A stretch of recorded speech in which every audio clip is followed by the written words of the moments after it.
ಹಳ್ಳಿ ಸ್ಟೈಲ್ ರಾಗಿ ರೊಟ್ಟಿ ರೆಸಿಪಿ ಯಾವ ಥರ ಮಾಡೋದಂತ ಬನ್ನಿ ನೋಡೋಣ. ಯಾವುದೇ ಚಟ್ನಿ ಇಲ್ದಲೆ ತಿನ್ಬೋದು. 2 ಚಿಕ್ಕದಾಗಿ ಹಚ್ಚಿರ್ತಕ್ಕಂಥ ಮೆಣಸಿನ್ಕಾಯಿ, ಚಿಕ್ಕದಾಗಿ ಹಚ್ಚಿರ್ತಕ್ಕಂಥ ಒಂದೇ ಒಂದು ಈರುಳ್ಳಿ, ಸ್ವಲ್ಪ ಕೊತ್ತಂಬರಿ ಸೊಪ್ಪು, ಬಾಣಲಿಲಿ ಸ್ವಲ್ಪ ಹುರಿದಿಟ್ಟಿರ್ತಕ್ಕಂಥ ಕಡಲೆ ಬೀಜನ ಸಿಪ್ಪೆ ತೆಗೆದುಬಿಟ್ಟು ಅದನ್ನು ಸಣ್ಣ ಜಾರಲ್ಲಿ ಹಾಕ್ಕೊಂಡು ಪುಡಿ ಮಾಡ್ಕೊಳ್ಳೋಣ. ಪುಡಿ ಮಾಡ್ಕೊಂಡಿದ್ದಾದಮೇಲೆ 175ರಿಂದ 100 ಗ್ರಾಮ್ ರಾಗಿ ಹಿಟ್ಟು, 2 ಟೇಬಲ್ ಸ್ಪೂನಷ್ಟು ಗೋಧಿ ಹಿಟ್ಟು, ನಿಮಗೆ ರುಚಿಗೆ ತಕ್ಕಷ್ಟು ನಾನು 1/4 ಟೇಬಲ್ ಸ್ಪೂನ್ ಹಾಕ್ತಾಯಿದ್ದೀನಿ ಉಪ್ಪು. ಅದಾದ ಮೇಲೆ ನಿಮಗೆ ರುಬ್ಬಿರ್ತಕ್ಕಂತಹ ಕಡಲೆ ಬೀಜದ ಪುಡಿ, ಸ್ವಲ್ಪ ಈರುಳ್ಳಿ ಹಚ್ಚಿರ್ತಕ್ಕಂಥದ್ದು, ಕೊತ್ತಂಬರಿ ಸೊಪ್ಪು, ಚಿಕ್ಕದಾಗಿ ಹಚ್ಚಿರ್ತಕ್ಕಂಥ 2 ಮೆಣಸಿನ್ಕಾಯಿ. ನೋಡಿ, ಮೆಣಸಿನ್ಕಾಯಿ ನೀವು ಚಿಕ್ಕ ಮಕ್ಕಳು ಕೊಡಬೇಕಾದ್ರೆ 1 ಮೆಣಸಿನ್ಕಾಯಿನ ಸ್ಕಿಪ್ ಮಾಡ್ಕೊಳ್ಳಿ, 1 ಮಾತ್ರ ಹಾಕ್ಕೊಳ್ಳಿ. ದೊಡ್ಡವ್ರಿಗಾದರೆ ಪರವಾಗಿಲ್ಲ. 1 ಮೊಟ್ಟೆ ಹೊಡೆದ್ರೆ ತುಂಬ ಸ್ಮೂತಾಗಿ ಬರುತ್ತೆ. ನೀವು ಕ್ರಿಸ್ಪಿಯಾಗಿ ಬೇಯಿಸೋದು ಬೇಕು ಅಂದರೆ ನೀವು ಬೇಯಿಸೋದ್ರ ಮೇಲೆ ಡಿಪೆಂಡ್ ಆಗಿರುತ್ತೆ. ಇಲ್ಲ ನಮಗೆ ಸ್ಮೂತಾಗಿ ಬೇಕು ಅಂದರೆ 2 ಮೊಟ್ಟೆ ಹಾಕ್ಕೊಳ್ಳಿ. ನೀಟಾಗಿ ಕಲಿಸ್ಕೊಳ್ಳಿ. ಜಾಸ್ತಿ ತೆಳುವಾಗಿ ಬೇಡ, ಜಾಸ್ತಿ ಗಟ್ಟಿಯಾಗಿ ಬೇಡ. ಸೇಮ್ ದೋಸೆ ಹಿಟ್ಟಿಗಿನ್ನ ಸ್ವಲ್ಪ ಒಂದು 10% ಗಟ್ಟಿಯಾಗಿರ್ಬೇಕು ಅಷ್ಟೇ. ನೋಡಿ, ಈ ಥರ ನುಣ್ಣಗೆ ಕಲಿಸ್ಕೊಳ್ಳಿ.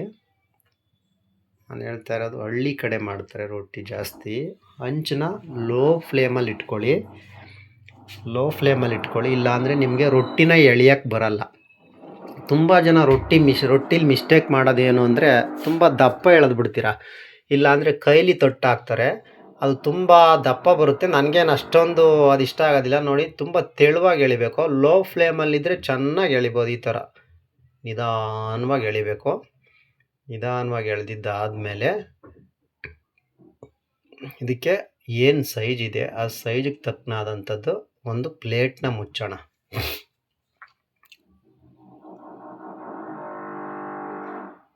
ನಿಧಾನವಾಗಿ ಲೋ ಫ್ಲೇಮಲ್ಲೇ ಬೇಯಿಸ್ಕೊಳ್ಳಿ. ಚೆನ್ನಾಗಿ ಬೇಯಿಸ್ಕೋಬೇಕು ರೊಟ್ಟಿನ. ಈ ಥರ ಮುಚ್ಚಿದ್ದಾದ ನಂತರ ನೋಡಿ, ಈ ಥರ ಬೆಂದಿದೆ. ಇದನ್ನು ಉಲ್ಟಾ ಮಾಡೋಣ. ಬ್ಯಾಕ್ ಸೈಡ್ ನೋಡಿ ಬೆಂದಿದೆ. ನೀವು ರೊಟ್ಟಿನ ಎಷ್ಟು ಚೆನ್ನಾಗಿ ಬೇಯಿಸ್ಕೊತೀರೋ ಅಷ್ಟೇ ನೀಟಾಗಿ ತಿನ್ನೋಕ್ಕೆ ಚೆನ್ನಾಗಿರುತ್ತೆ. ಈ ರೊಟ್ಟಿ ಸ್ಪೆಷಲ್ ಏನು ಅಂದರೆ ನಿಮ್ಗೆ ಯಾವುದೇ ರೀತಿಯ ಇದ್ರ ಜೊತೆಗೆ ಯಾವುದೇ ರೀತಿಯ ಚಟ್ನಿ ಬೇಕಿಲ್ಲ. ಕ್ರಿಸ್ಪಿಯಾಗಿ ಬೇಕು ಅಂದರೆ ನಿಮಗೆ ಸ್ವಲ್ಪ ಹೈ ಫ್ಲೇಮಲ್ಲಿ ಬೇಯಿಸ್ಕೊಳ್ಳಿ. ಸ್ಮೂತಾಗಿ ಬೇಕು ಅಂದರೆ ಸ್ವಲ್ಪ ಲೋ ಫ್ಲೇಮಲ್ಲಿ, ಮೀಡಿಯಮ್ ಫ್ಲೇಮಲ್ಲಿ ನಿಧಾನವಾಗಿ ಬೇಯಿಸ್ಕೊಳ್ಳಿ. ತುಂಬ ಚೆನ್ನಾಗಿ ಟೇಸ್ಟಿಯಾಗಿ ಚೆನ್ನಾಗಿ ಬರುತ್ತೆ. ನೀವು ಒಂದು ಸಲ ಮನೇಲಿ ಟ್ರೈ ಮಾಡಿ ಫ್ರೆಂಡ್ಸ್. ಚೆನ್ನಾಗಿದ್ದರೆ ಲೈಕ್ ಮಾಡಿ, ಕಮೆಂಟ್ ಮಾಡಿ, ಸಬ್ಸ್ಕ್ರೈಬ್ ಮಾಡ್ಕೊಳ್ಳಿ. ತುಂಬ ಥ್ಯಾಂಕ್ಸ್, ಧನ್ಯವಾದಗಳು. ಇದೇ ರೀತಿಯ ರೆಸಿಪಿಗಳು ಬರ್ತಾ ಇರ್ತವೆ ಸ್ಪೆಷಲ್ ಹಳ್ಳಿ ಸ್ಟೈಲಲ್ಲಿ. ತಪ್ಪದೆ ನನ್ನ ಚಾನಲ್ನ ಸಬ್ಸ್ಕ್ರೈಬ್ ಮಾಡ್ಕೊಳ್ಳಿ. Thank you friends.